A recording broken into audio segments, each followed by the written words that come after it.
what messages we will send to our audience here in Bulgaria on the relations between Israel and the European Union? I think for us, the European Union and the member states of the European Union, each one of them, are a big reference point. They are our allies in many senses. This is a relation that goes a very long way back, both in terms of common history when it comes to Europe, the Jewish people, the establishment of the State of Israel, common values. We are talking about democracies, the rule of law, human rights, and so on. So these are the bases upon which the relations flourished. Europe has always been and continues to be our number one trade partner. It is a very close neighbor, so it continues to be a very desired tourist destination.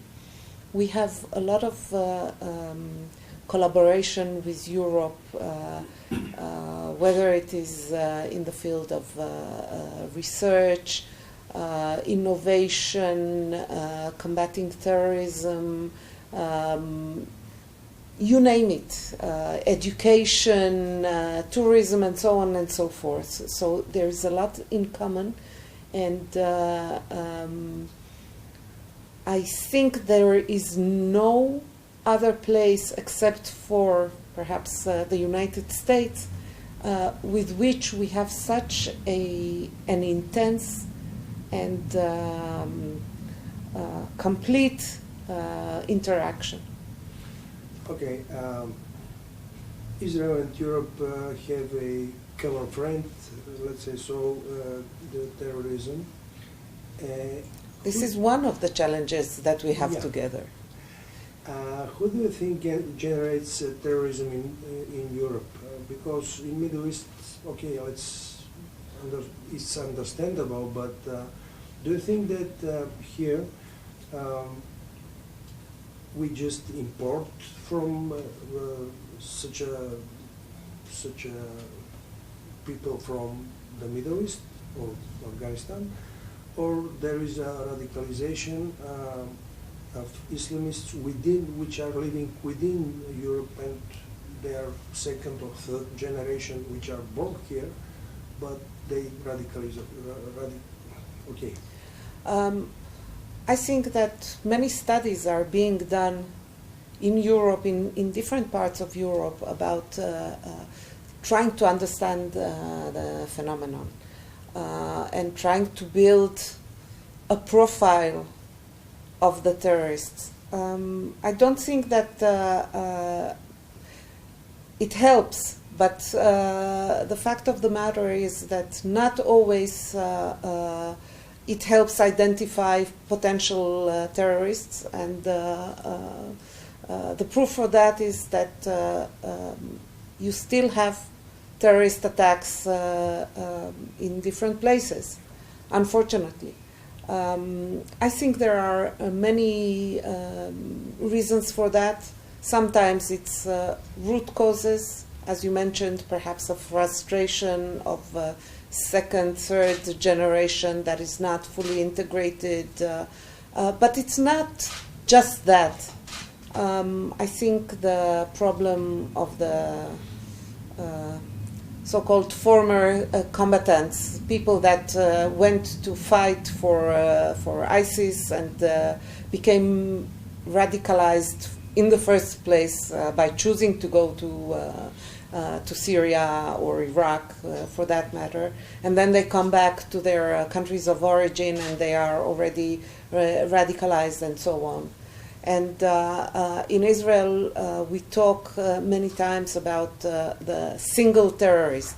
somebody who not necessarily was very active before, but in the weeks or months before trying or attempting an attack, has been exposed to radical messages and so on, and then one morning he decides to commit an attack, and he prepares a little, and then he goes for an attack. So there are many reasons for that.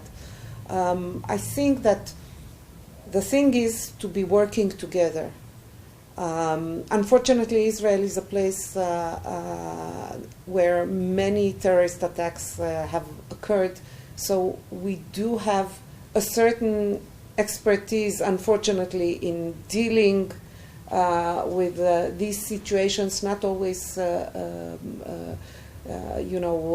being able to prevent it altogether, but knowing how to deal with the aftermath and so on. So it is very important to have this cooperation.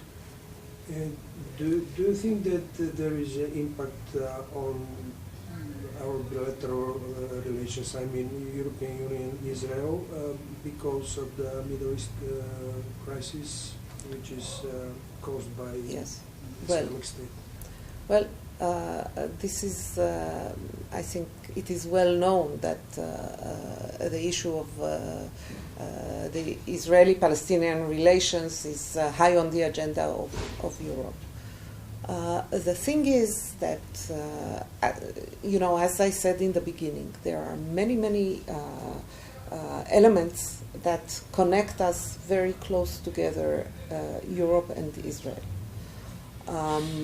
We feel that at this point of time, there should be a process of having a new vision about the relations Israel-Europe, in the sense that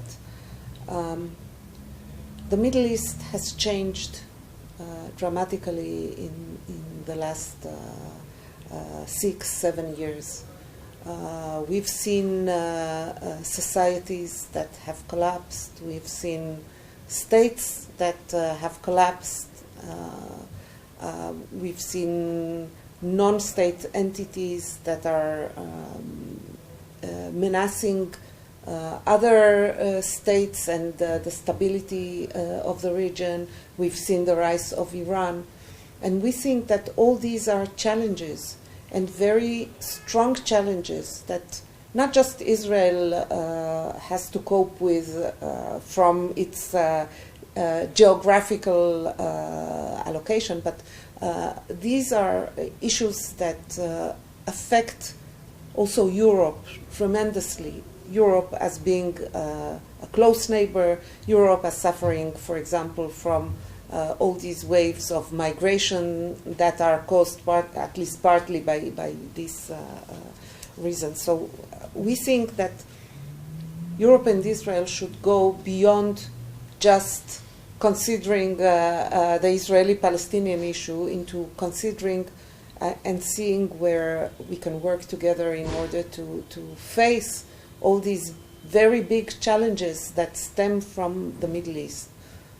Iran being an important issue now these days.